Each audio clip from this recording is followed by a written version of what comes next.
Dear students, welcome to my YouTube channel. Dear students, conformational isomerism में आज हमने conformations of ethane और propane draw करने हैं और फिर हमने conformational analysis भी करना है कि इनकी जो staggered और eclipsed फॉर्म है इनमें पोटेंशियल एनर्जी जो है उसका डिफरेंस कितना है। और फिर हम देखेंगे स्टैरिक और टॉर्शनल स्ट्रेन किस में कम है और किस में ज्यादा है। तो सबसे पहले हम देख लेते हैं कन्फॉर्मर्स होते क्या हैं। कन्फॉर्मर्स या कन्फर्मेशंस भी कहते हैं या कन्फर्मेशन मेशनल आइसोमर भी कहते हैं, रोटामर्स भी कहते हैं। ये कन्फर्मेशनल जो आइसोमर होते हैं ये एक्चुअली फ्री रोटेशन की वजह से पॉसिबल होते हैं और free rotation around single bond. और सिंगल बॉन्ड कौन सा होगा? कार्बन कार्बन सिंगल बॉन्ड के अराउंड। तो कार्बन कार्बन सिंगल बॉन्ड के अराउंड जो फ्री रोटेशन होती है उसके नतीजे में जो डिफरेंट स्पेशियल अरेंजमेंट आती हैं उनको हम कहते हैं ये कन्फॉर्मर्स हैं, ये रोटामर्स हैं, ये कन्फर्मेशंस हैं डिफरेंट, ये कन्फर्मेशनल आइसोमर्स हैं। तो याद रखना है, एक तो फ्री रोटेशन की वजह से है, दूसरा सिंगल बॉन्ड, और सिंगल बॉन्ड भी कार्बन कार्बन बॉन्ड है, और फिर जो अरेंजमेंट आएगी वो कन्फॉर्मर्स होंगे डिफरेंट। अब याद रखिएगा ये जो फ्री रोटेशन होती है अराउंड सिंगल बॉन्ड ये रूम टेम्परेचर पे ही हो जाती है, यानी मॉलिक्यूल के पास रूम टेम्परेचर पे ही इतनी एनर्जी होती है कि वो फ्री रोटेशन शो कर सके। और चूंकि ये carbon carbon bond single bond के अराउंड होगी इसका मतलब है मीथेन जो है उसकी डिफरेंट कन्फॉर्मर नहीं बन सकते, कन्फर्मेशंस नहीं बन सकती। क्यों? क्योंकि इसमें कार्बन कार्बन बॉन्ड ही नहीं है जिसके अराउंड हमने रोटेशन करनी है। जैसा कि अगर आपको याद हो हमने लास्ट टाइम कन्फर्मेशंस बनाई थी, इथेन की स्टैगर्ड और एक्लिप्स्ड कन्फर्मेशन है। स्टैगर्ड कन्फर्मेशन जो होती है, स्टैगर्ड कन्फर्मेशन में इथेन की देखें, इथेन है, इथेन में कार्बन कार्बन सिंगल बॉन्ड मौजूद है, इसका मतलब है इसमें रोटेशंस हो सकती हैं, ये इसमें फ्री रोटेशंस हो जाएंगी। इस तरह से ये सारे सिंगल बॉन्ड बन गए। चूंकि कार्बन कार्बन सिंगल बॉन्ड मौजूद है और ये वाला जो बॉन्ड है इसका मतलब है इसके अराउंड फ्री रोटेशन हो सकती है। अगर हम यहां पर इसको कार्बन नंबर 1 कह लें और कार्बन नंबर 1 को पॉइंट से शो कर दें इस तरह, कार्बन नंबर 1 के साथ 3 हाइड्रोजन अटैच हैं।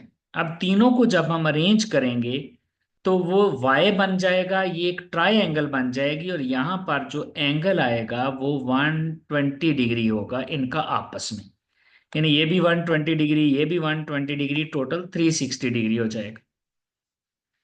अब जब हमने दूसरे वाला जो कार्बन है, जो बैक वाला है, बैक वाला जो कार्बन है उसको हम शो करते हैं सर्कल के साथ, ये सर्कल बन गया। और सर्कल में अगर हम बिल्कुल उसका उलट वाय बनाएं, ये वाला वाय जो था ये इस तरह से वाय बना था, ये फ्रंट वाले कार्बन का वाय है, मैंने उल्टा करके वाय बना दिया इस तरह। अब मैं जो बैक वाला कार्बन है जिसको मैंने सर्कल से शो किया है उसको मैं सीधा वाई इस तरह से बनाऊंगा और ये बांड सर्कल से शुरू होंगे इस तरह, ये भी सर्कल से और ये भी सर्कल से। और इनका आपस में ये रेड वाले का रेड वाले के साथ जो बॉन्ड एंगल है ये 120 डिग्री है, ये रेड का रेड से जो बॉन्ड एंगल है 120 120 टोटल 360 हो जाएगा। अब चूंकि एक जो कार्बन है ये फ्रंट वाला फॉर एग्जांपल कार्बन है, इसके हाइड्रोजन मैंने ब्लैक से शो किए हैं, इनका अगर एंगल 120 डिग्री है तो अगर मैं दरमियान में दूसरे वाले कार्बन के शो करना चाहूं तो वो मैक्सिमम डिस्टेंस जो बनेगा वो 60 डिग्री बनेगा, यानी ये 60 डिग्री है। अगर मैं इसको इस कार्बन से दूर करके 60 से 70 करना चाहूंगा तो इस साइड वाला एंगल थोड़ा हो जाएगा। 60 60 डिग्री बराबर है दोनों तरफ से, 120 डिग्री का हाफ है। तो इसका मतलब है ये मैक्सिमम डिस्टेंस है, यहां पर ये रह सकते हैं। तो ये वाली जो कंफर्मेशन होती है ये स्टैगर्ड कंफर्मेशन होती है। स्टैगर्ड कंफर्मेशन में टॉर्शनल स्ट्रेन, ये जो इलेक्ट्रॉन है बॉन्ड के, इनका आपस में जो रिपल्शन होती है वो कम होती है फ्रंट और बैक वाले कार्बन की। और दूसरा, इनमें स्टेरिक स्ट्रेन भी कम होता है क्योंकि ग्रुप एक दूसरे से दूर दूर होते हैं। अब ये जो फ्रंट और बैक वाले कार्बन के दरमियान एंगल है, ये जो 60 डिग्री का होता है, 60 डिग्री एंगल है, ये स्टैगर्ड कंफर्मेशन में इसको कहते हैं डायहेड्रल एंगल। ये डायहेड्रल एंगल है। अब दूसरी कंफर्मेशन क्या हो सकती है? दूसरी कंफर्मेशन में मैं बिल्कुल ये वाले बॉन्ड 0 डिग्री पे बना देता हूं, उसको मैं कहूंगा एक्लिप्स्ड कंफर्मेशन है। यानी बिल्कुल पीछे, अगर फॉर एग्जांपल ये पहले वाला वाई मैंने इस तरह से बनाया है, तो मैं दूसरे वाला वाई भी इसी तरह से ही बनाऊंगा, लेकिन वो बिल्कुल इसके बैक पे होगा इस तरह। ये दूसरे वाला वाई बन जाएगा इस तरह।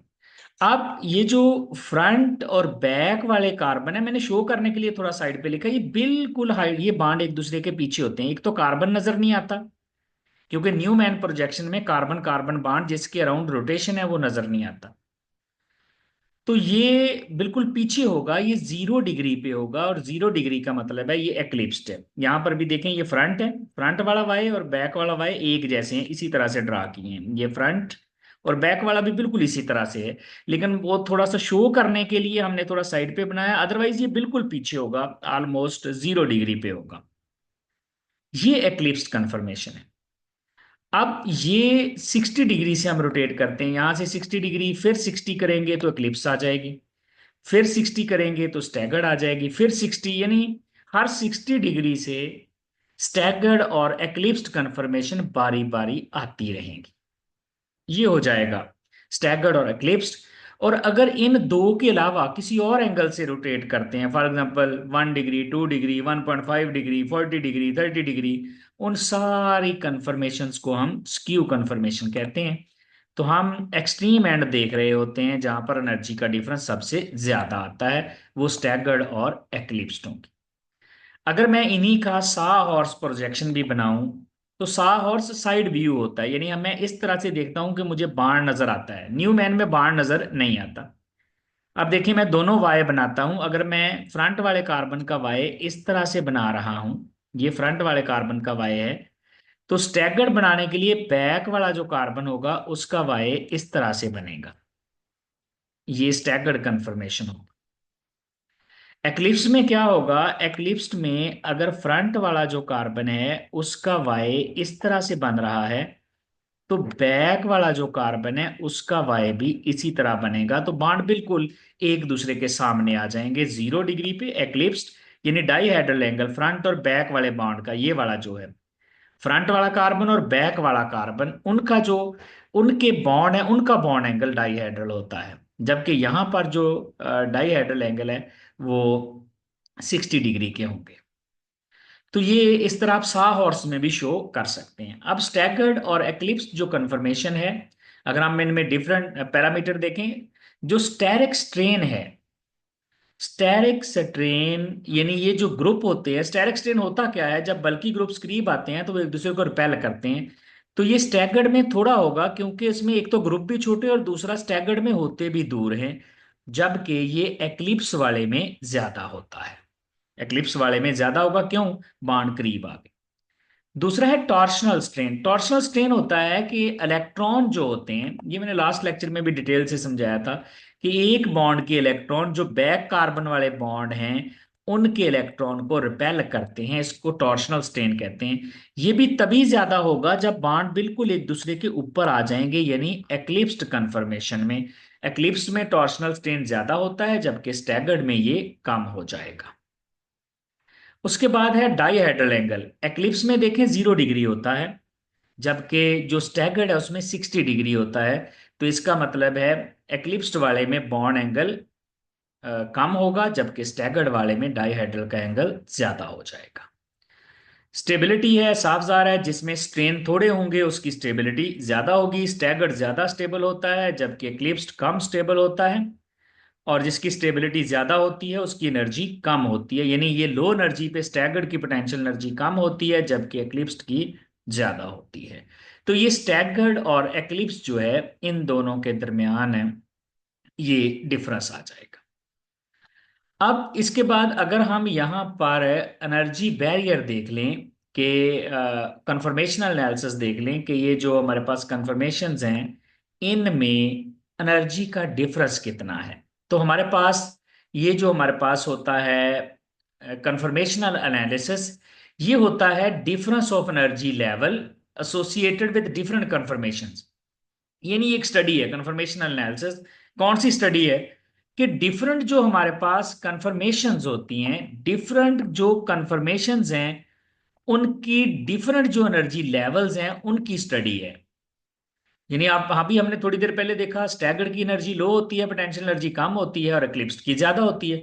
तो इनकी जो एनर्जीज की स्टडी है, डिफरेंट कंफर्मेशंस की पोटेंशियल एनर्जी की जो स्टडी है, that is called conformational analysis, energy profile diagram. अब एनर्जी प्रोफाइल डायग्राम में वाई एक्सिस पे एनर्जी पोटेंशियल एनर्जी और एक्स एक्सिस पे डाईहेड्रल एंगल होगा। अब 0 डिग्री, जब डाईहेड्रल एंगल 0 डिग्री होता है तो इसको हम कहते हैं ये एक्लिप्स्ड कन्फर्मेशन है। ये एक्लिप्स्ड कन्फर्मेशन है जिसमें एंगल 0 डिग्री होगा। अब आप पीछे वाला बाण पकड़ें और इस बाण को 60 डिग्री पे घुमा दें, यानी यहां पर ले आए। अगर आप यहां पर ले आएंगे इस तरह से, ये यहां आ जाएगा और ये यहां पर आ जाएगा, तो इसको हम कहेंगे ये स्टैगर्ड है। और जो स्टैगर्ड कंफर्मेशन है उसकी स्टेबिलिटी ज्यादा होती है और एनर्जी कम होती है। तो देखें 60 डिग्री पे ये एनर्जी कम होगी, एनर्जी यहां पर पहुंच चुकी है जबकि इसकी एनर्जी ज्यादा थी, पोटेंशियल एनर्जी। ये 60 डिग्री पे है, हमने बैक वाले कार्बन को रोटेट करवा दिया, फ्रंट वाला वाई वैसे ही रखा। अब फर्दर आप फिर दोबारा रोटेट कर दें तो ये दोबारा फिर ये जब यहां आएगा तो ये दोबारा एक्लिप्स्ड कन्फर्मेशन बन जाएगी 60 डिग्री दोबारा रोटेट करने से, और टोटल ये 120 डिग्री हम अभी तक रोटेट कर चुके हैं, ये एक्लिप्स्ड है। फिर यहां पर स्टैगर्ड आ जाएगी, इसके बाद फिर एक्लिप्स्ड हो जाएगी, और 300 पे जाके फिर स्टैगर्ड, और देन 360 पे फिर एक्लिप्स्ड हो जाएगी। तो इस तरह 0 पे अगर एक्लिप्स्ड है तो 60 डिग्री पे स्टैगर्ड, फिर नेक्स्ट 60 यानी 120 डिग्री पे एक्लिप्स्ड, फिर नेक्स्ट 60 180 डिग्री पे स्टैगर्ड, फिर नेक्स्ट 60 240 डिग्री पे एक्लिप्स्ड, 300 पे स्टैगर्ड, 360 पे एक्लिप्स्ड। अब अगर हम दोनों का एनर्जी डिफरेंस देखें, जो रोटेशनल बैरियर है दोनों का देखें, तो ये एनर्जी डिफरेंस 12.6 किलो जॉल पर मोल है। ये तकरीबन 3 किलो कैलोरीज बनता है। ऑलमोस्ट ये वाला जो डिफरेंस है ये 3 किलो कैलोरीज, सॉरी 3 कैलोरीज के करीब बन जाता है, क्योंकि एक कैलोरी 4.184 जॉल के तकरीबन बराबर होती है। अब अगर मैं यही कंफर्मेशंस प्रोपेन की ड्रा करना चाहूं, देखें ये इथेन है। इथेन में हमारे पास जो कार्बन है वो दो होते हैं, कार्बन कार्बन सिंगल बॉन्ड है। प्रोपेन में मैं क्या करता हूं, किसी एक कार्बन का H निकाल के उसके साथ मैं लगा देता हूं मिथाइल ग्रुप, 3 कार्बन हो गए, प्रोपेन बन गया। अब जब मैं फ्रंट वाला, फर्ज करें ये फ्रंट वाला कार्बन है, मैं इसका H निकाल के मिथाइल लगा देता हूं, तो इसका मतलब है फ्रंट वाला कार्बन ये मैंने ब्लैक से शो किया है तो यहां मैं मिथाइल लगा देता हूं। जब मैं यहां पर मिथाइल ग्रुप लगाऊंगा तो अब मिथाइल और हाइड्रोजन एक दूसरे के सामने है, ये एक्लिप्स करेंगे। तो देखें हाइड्रोजन हाइड्रोजन का टॉर्शनल स्ट्रेन यहां पर, sorry steric strain, hydrogen hydrogen अगर होगा तो स्टेरिक स्ट्रेन थोड़ा होता है। अगर मिथाइल और हाइड्रोजन करीब आएंगे तो बल्कि ग्रुप है methyl as compare to hydrogen, तो फिर स्टेरिक स्ट्रेन बढ़ जाएगा। टॉर्शनल स्ट्रेन अगर आप एक बांड के रेफरेंस से देखें तो वो ऑलमोस्ट सेम ही रहता है। तो यहां पर स्टेरिक स्ट्रेन ज्यादा है, इसका मतलब है ये वाली जो एक्लिप्स्ड कंफर्मेशन होगी इसकी एनर्जी इथेन की एक्लिप्स से ज्यादा होनी चाहिए। और इसी तरह ये जो स्टैगर्ड कंफर्मेशन है ये यहां पर मिथाइल ग्रुप आ जाएगा। स्टिल हाइड्रोजन और मिथाइल ग्रुप जो है इनमें as compare to hydrogen hydrogen ज्यादा स्टेरिक रिपल्शन आएगी, स्टेरिक स्ट्रेन आएगा। तो यहां पर अगर मैं हर जगह पर इसको मिथाइल कर दूं, जो एक हाइड्रोजन है ये वाला ब्लैक वाला, यहां पर भी। तो ये डिफरेंट कन्फॉर्मेशंस बन जाएंगी प्रोपेन की। डिफरेंस क्या आएगा? स्टेरिक स्ट्रेन ज्यादा है। स्टेरिक स्ट्रेन ज्यादा होने की वजह से यहां पर जो हमारे पास डिफरेंस है वो थोड़ा सा बढ़ेगा, थोड़ा सा चेंज आएगा। वो 3.4 कैलोरीज हो जाएगा एज कंपेयर टू 3 कैलोरीज।